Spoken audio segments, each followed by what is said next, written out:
ದುರ್ದುಂಡೇಶ್ವರರು ಮಾಲಿಂಗೇಶ್ವರರು ಕೃಷ್ಣಾ ನದಿ ದಾಟಿ ಏನ್ರಿ ಎಲ್ಲಿಗೆ ಬಂದರಿ? ರಬಕವಿ, ಬನ್ನಟ್ಟಿ, ನಂತರ ಹೀಗ ದಾರಿ ಒಳಗ ಚಿಂಬಡ ಅದನ್ನ ದಾಟಿ ನರಗಟ್ಟಿಗೆ ಬಂದ್ರು. ನರಗಟ್ಟಿ ಅಂದ್ರೆ ಗೊತ್ತಾತಲ್ಲ ನಿಮ್ಮ ಮಹಾಲಿಂಗಪುರದ ಮೊದಲಿನ ಹೆಸರೇನ್ರಿಪ್ಪ? ನರಗಟ್ಟಿ. ಮುಧೋಳ ತಾಲೂಕಿನ ನರಗಟ್ಟಿ ಊರದು, ಸಣ್ಣ ಊರದು ಕೂಡ. ಆ ನರಗಟ್ಟಿ ಊರಿಗೆ ಯಾರು ಬಂದ್ರು? ಮಾಲಿಂಗೇಶ್ವರ ಬಂದ್ರು.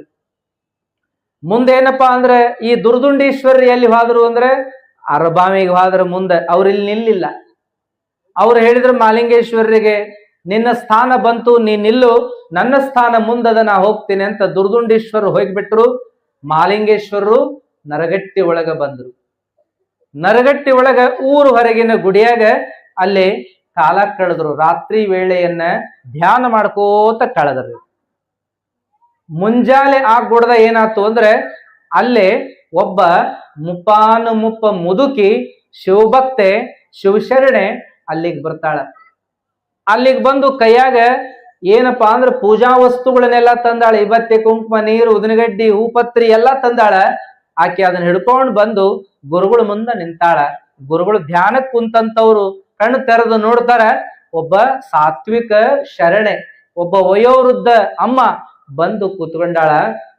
ಗುರುಗಳು ಧ್ಯಾನ ಮುಗಿಲಂತನ ಕಾಯಕತ್ತಾಳ.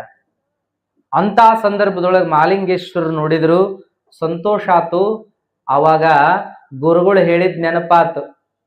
ಯಾವ ಊರಿನೊಳಗ ನಾನು ಉಳಿಲಿ ಅಂತ ಕೇಳಿದ್ರು ಗುರುಗಳಿಗೆ. ಗುರುಗಳು ಹೇಳಿದ್ರು, ಚೈತ್ರ ಶುದ್ಧ ಚತುರ್ದಶಿ ದಿನ ಯಾವ ಊರಾಗಿರ್ತೀಯಲ್ಲ ಅದ ನಿನ್ನೂರು. ನೀ ಉಳಿದು ಊರಾಗ ಶಿವಶರಣೆ ಒಬ್ಬಾಕೆ ಬಂದು ನಿಮ್ಮ ಸೇವಾ ಮಾಡ್ತಾಳ. ಅಲ್ಲೇ ನೀವು ಉಳಿದು ನಿಮ್ಮ ಕರ್ಮ ಭೂಮಿಯನ್ನಾಗಿ ಮಾಡಿಕೊಂಡು ನಿಮ್ಮ ಸಾಧನೆ ಸಿದ್ಧಿಗಳಿಂದ ಮೆರಿರಿ ಅಂತ ಹೇಳಿರ್ತಾರೆ. ಅದ ಊರು ಅಂತ ಗೊತ್ತಾಯ್ತು. ಆ ಅಮ್ಮನಿಗೆ ಕೇಳ್ತಾರ, ಅಮ್ಮ ಇದು ಯಾವ ಊರು? ಆಕೆ ಹೇಳಿದ ನರಗಟ್ಟಿ ಅಂತಾರ್ಯಪ್ಪ.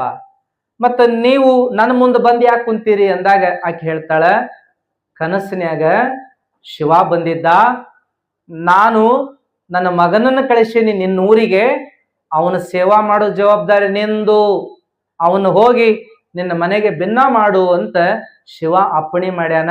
ಅದಕ್ಕೆ ಕನಸಿನ್ಯಾಗ ಅಪ್ಪಣೆ ಮಾಡಿದ್ದಕ್ಕೆ ನಾ ಬಂದೀನಿ ಅಂತ ಅಂದ್ಲು. ಆ ಶರಣೆ ಏನು ಪೂಜಾ ಸಾಮಗ್ರಿ ತಂದಿದ್ಲು, ಆ ಶಿವಸ್ವರೂಪಪ್ಪ ನೀನು ಅಂತ ಮಾಲಿಂಗೇಶ್ವರ ಪೂಜೆ ಮಾಡಿಕೊಂಡು ಭಿನ್ನ ಮಾಡ್ತಾಳ. ನನ್ನ ಮನೆಗೆ ಬರ್ಬೇಕು, ಪೂಜೆ ಪ್ರಸಾದವನ್ನು ಮುಗಿಸ್ಕೊಂಡು ಹೋಗ್ಬೇಕು ಅಂತ ಭಿನ್ನ ಮಾಡ್ತಾಳ. ಅವಾಗ ಕೇಳ್ತಾರ ಅವರು, ಇವತ್ತ ಯಾವ ದಿವಸವಾ ಅಂತ ಕೇಳಿದ್ರು. ಯಾವ ಊರು ಅಂತ ಕೇಳಿ ತಿಳ್ಕೊಂಡಿದ್ರು. ಯಾವ ದಿವಸ ಅಂತ ಕೇಳಿದ್ರು. ಆಕೆ ಹೇಳ್ತಾಳ, ಇದು ಚೈತ್ರ ಶುದ್ಧ ಚತುರ್ದಶಿ ಅಂತೇಳಿ.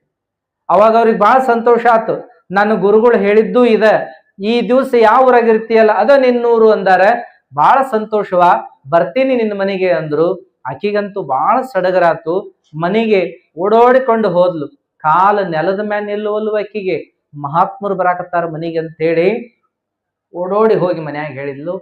ಅವ್ರಂದ್ರು, ಬರೇ ಇದ ಸಡಗರ ನಿನಗೆ, ಬರೇ ದೇವ್ರು ದಿಂಡ್ರು ಮಹಾತ್ಮರು ಇದ ಆತು ಅಂತ ಒಬ್ರಂದ್ರು ಮನ್ಯಾಗ. ಇನ್ನೊಬ್ರು ಏನಂದ್ರು ಅಂದ್ರೆ, ಆಕಿ ಮಾಡೋ ಪುಣ್ಯನ ನಮಗೆಲ್ಲಾ ತಟ್ಟ್ಯದ.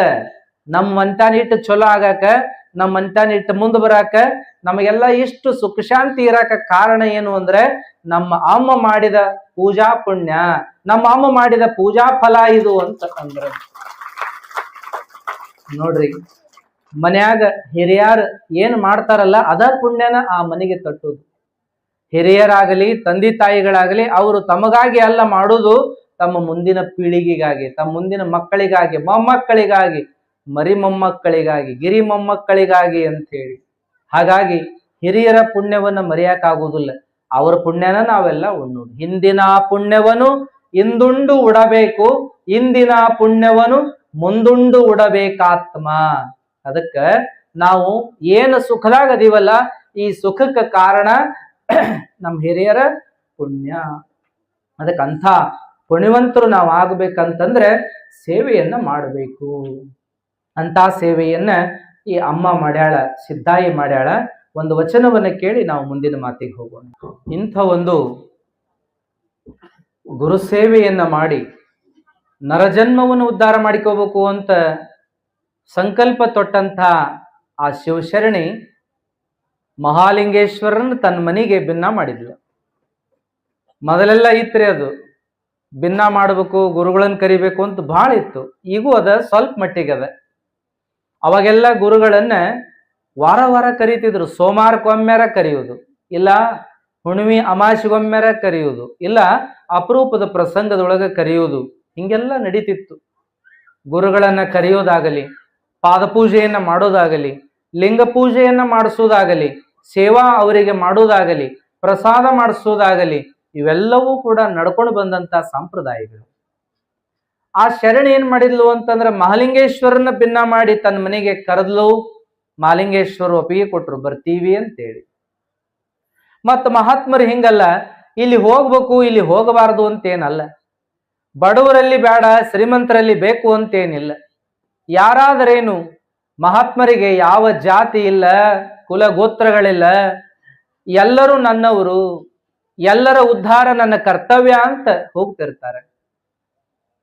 ಅಂತ ಒಂದು ಪುಣ್ಯಾತ್ಮರು ಮಹಾಲಿಂಗೇಶ್ವರರು ಆ ತಾಯಿಯ ಮನೆಗೆ ಬರ್ತೀವಿ ಅಂತ ಒಪ್ಪಿಗೆ ಕೊಟ್ಟಂಗ ಅವ್ರ ಮನೆಗೆ ಹೋಗ್ತಾರ. ಅವ್ರ ಮನೆಗೆ ಹೋಗಿ ಭಿನ್ನ ಸ್ವೀಕಾರ ಮಾಡಿ ಅಲ್ಲಿ ಪೂಜೆ ಪ್ರಸಾದಗಳನ್ನು ನೆರವೇರಿಸಿಕೊಂಡು ಜನರಿಗೆ ಉಪದೇಶ ಕೊಟ್ಟು ಆ ಸಿದ್ಧಾಯಿಗೆ ಆಶೀರ್ವಾದ ಮಾಡ್ತಾರ. ಆ ಶರಣೆ ಯಾರು? ಆ ವಯೋವೃದ್ಧೆ ಯಾರು ಅಂತಂದ್ರೆ ಸಿದ್ಧಾಯಿ, ಶಿವಶರಣೆ ಸಿದ್ಧಾಯಿ ಅಂತ ಹೇಳಿ. ನೋಡ್ರಿ ಆಕೆ ಜೀವನ ಎಂತ ಧನ್ಯ ಆತು ಅಂತಂದ್ರೆ ಆಕೆ ಹೆಸರು ಮಹಾಲಿಂಗೇಶ್ವರ ಹೆಸರು ಎಲ್ಲಿಯವರೆಗೂ ಇರ್ತದೋ ಅಲ್ಲಿಯವರೆಗೂ ಅಜರಾಮರವಾಗಿ ಉಳಿಯುವಂತ ಹೆಸರಾಯ್ತು. ಯಾರದು ಅಂದ್ರೆ ಶರಣೆ ಸಿದ್ಧಾಯಿ. ಇದು ಮಹಾಲಿಂಗೇಶ್ವರರು ತಮ್ಮ ಜಟದ ರೂಪದೊಳಗೆ ಇನ್ನೂ ಕೂಡ ಅದಾರ ಅನ್ನುವಂತಹದ್ದು ನಿಮಗೆ ಗುರುತದಲ್ಲ. ಆ ಜಟವನ್ನ ಯಾರಿಗೆ ಕೊಟ್ರು? ಆ ಜಟವನ್ನ ಇಂದಿಗೂ ಕೂಡ ಇಲ್ಲಿಯವರೆಗೂ ನೀವು ನೋಡ್ಲಿಕ್ಕೆ ಸಾಧ್ಯ ಆಗಕ ಯಾರ ಕಾರಣರಾದರು ಅಂದ್ರೆ ಶಿವಶರಣೆ ಸಿದ್ಧಾಯಿ ಕಾರಣ ಆದ್ಲು. ತನ್ನ ಮನೆಗೆ ಭಿನ್ನಕ್ಕೆ ಕರೆದು ಆಕೆ ಮಾಡಿದ ಸೇವಾ, ಆಕೆ ಮಾಡಿದ ಭಕ್ತಿ, ಆಕೆಯ ಸದ್ಗುಣಕ್ಕೆ ಮೆಚ್ಚಿ ಮಹಾಲಿಂಗೇಶ್ವರರು ಏನು ಕೊಟ್ರು ಅಂತಂದ್ರೆ ತಮ್ಮ ಜಟಾದೊಳಗಿನ 2 ಕೂದಲುಗಳನ್ನ ಕೊಟ್ರೆ ಅದನ್ನ ಆಕೆ ಭಕ್ತಿಯಿಂದ ಸ್ವೀಕಾರ ಮಾಡಿದ್ಲು, ಅವುಗಳನ್ನ ಜೋಪಾನ ಮಾಡಿದ್ಲು. ಇವತ್ತೂ ಕೂಡ ಆ ಮಹಾಲಿಂಗೇಶ್ವರ ಮಠದೊಳಗೆ ಆ ಜಟೆ ಎಷ್ಟು ದೊಡ್ಡದಾಗಿ ಬೆಳೆದದಂದ್ರೆ ಅದು ವರ್ಷ ವರ್ಷ ಬೆಳೀತದ ಅನ್ನುವಂತ ಒಂದು ಪ್ರತೀತಿ ಅದ. ಜಟಾಭಿಷೇಕ ಆಗ್ತದೆ, ಮುಂದೆ ಆ ಜಟದ ಒಂದು ಸೇವಾ ಆಗ್ತದೆ, ಆ ಜಟಕ್ಕನ ಪಲ್ಲಕ್ಕಿ ಉತ್ಸವ ಆಗ್ತದೆ, ಜಾತ್ರೋತ್ಸವ ಆಗ್ತದೆ, ಜಟೋತ್ಸವ ಆಗ್ತದೆ. ಹಾಗಾಗಿ ಅಂಥ ಒಂದು ಸಂಪ್ರದಾಯ ಬಾಳಿ ಬೆಳಿಲಿಕ್ಕೆ ಸಿದ್ಧಾಯಿ ಒಬ್ಬ ಕಾರಣಲಾದ್ಲು ಅನ್ನುವಂತಹದ್ದನ್ನು ನಾವು ನೋಡ್ತೀವಿ. ಅಂತಹ ಸಿದ್ಧಾಯಿಯ ಭಕ್ತಿಯನ್ನ ಸ್ವೀಕಾರ ಮಾಡಿದ ಮಹಾಲಿಂಗೇಶ್ವರರು ಆಕೆಗೆ ಆಶೀರ್ವಾದ ಮಾಡಿ ಅಲ್ಲಿಯೇ ಉಳಿದ್ರು. ಎಲ್ಲಿ ಅಂದ್ರೆ ಪ್ರಪ್ರಥಮವಾಗಿ ಏನು ಬಂದು ಉಳಿದ್ರು ಚನ್ನಗಿರಿ ಕ್ಷೇತ್ರ. ಏನ್ ಹಿಂದದ ನೋಡಿ ಚನ್ನಗಿರಿ ಅಂತ ಕರೀತಾರಲ್ಲ, ಅಲ್ಲೇ ಮಹಾಲಿಂಗೇಶ್ವರರು ಮೊದಲು ಉಳಿದದ್ದೇ ಜಾಗೆ ಅದು. ಅಲ್ಲೇ ಉಳಿದು ಅವರು ಎಲ್ಲಾ ಹಳ್ಳಿಗಳಿಗೆ ಸಂಚಾರ ಮಾಡಲಿಕ್ಕೆ ಪ್ರಾರಂಭ ಮಾಡಿದ್ರು, ಉಪದೇಶ ಕೊಡ್ಲಿಕ್ಕೆ ಪ್ರಾರಂಭ ಮಾಡಿದ್ರು ಅನ್ನುವಂತಹದ್ದು ಬರ್ತದೆ. ಪ್ರಾರಂಭದಲ್ಲಿ ಶಿವಾಲಯದೊಳಗೆ ಉಳಿದ್ರು, ಮುಂದೆ ಚನ್ನಗಿರಿ ಒಳಗೆ ಉಳಿದ್ರು.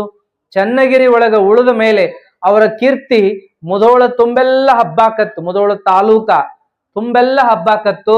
ಮುಧೋಳವನ್ನೇ ಒಬ್ಬ ರಾಜ ಆಳ್ತಿದ್ದ, ಮುಧೋಳ ಸಂಸ್ಥಾನಿಕರು ಆಳ್ತಿದ್ರು ನೋಡ್ರಿ, ಘೋರ್ಪಡೆ ಸಂಸ್ಥಾನಿಕರು ನೋಡ್ಕೊಳ್ತಿದ್ರು. ಏನ್ರಿ ಮಾಲೋಜಿ ರಾಜ ಅಂತ ಆಳ್ತಿದ್ರು. ಅವರು ಮಹಾಲಿಂಗೇಶ್ವರರ ಭಕ್ತರಾದರು. ಅವರ ಪವಾಡವನ್ನ ಕೇಳಿ ಸ್ವತಃ ಅವರು ಅವರ ಭಕ್ತರಾದರು ಅನ್ನುವಂತಹದ್ದು ಬರ್ತದೆ. ಅಂತ ಚರಿತ್ರೆಯನ್ನು ನಾವು ಮುಂದೆ ನೋಡುವಂಥವ್ರಾಗ್ತೀವಿ. ಮಹಾಲಿಂಗೇಶ್ವರ ಚರಿತ್ರೆ ಬಹಳ ಅದ್ಭುತ ಅದ ರೀ. ಸಂಕ್ಷಿಪ್ತ ಇದ್ರೂ ಬಹಳ ಅದ್ಭುತ ಅದ. 30-32 ಪ್ರಸಂಗ ಬರ್ತಾವ. ಬಹಳ ವಿಶೇಷ ಪ್ರಸಂಗ ಅದಾವ. ಇದು ಪ್ರಾರಂಭ 1-2 ಪ್ರಸಂಗ ನೋಡಾತ್ತೀವಿ. ಇನ್ನು ಮುಂದೆ ಏನಪ್ಪಾ ಅಂದ್ರೆ ಇನ್ನ ಅವರು ಇಲ್ಲಿಂದ ಏನು ನರಗಟ್ಟಿಗೆ ಬಂದ್ರಲ್ಲ, ಇಲ್ಲಿಂದ ಅವರ ಕೀರ್ತಿ ಬೆಳೆಯಕ್ ಶುರುವಾತು. ಎಷ್ಟು ಪವಾಡಗಳನ್ನ ಮಾಡಿದ್ರು, ಎಷ್ಟು ಜನಜೀವನವನ್ನು ಸುಧಾರಿಸಿದ್ರು, ಎಷ್ಟು ಜನ ಅವರ ಕಡೆಯಿಂದ ಉದ್ಧಾರ ಆದರು ಅನ್ನುವಂತ ಘಟನೆಗಳು ಬಹಳ ಬರ್ತಾವ. ಅವುಗಳನ್ನ ನಾವು ನಾಳೆ ದಿವಸ ಮತ್ತೆ ನೋಡೋಣ ಅನ್ನುವಂತ ಮಾತನ್ನು ಹೇಳಿ, ಪ್ರವಚನದ ಜೊತೆಗೆ ಒಬ್ಬ ಮಹಾತ್ಮರ ಆಶೀರ್ವಚನನೂ ಕೂಡ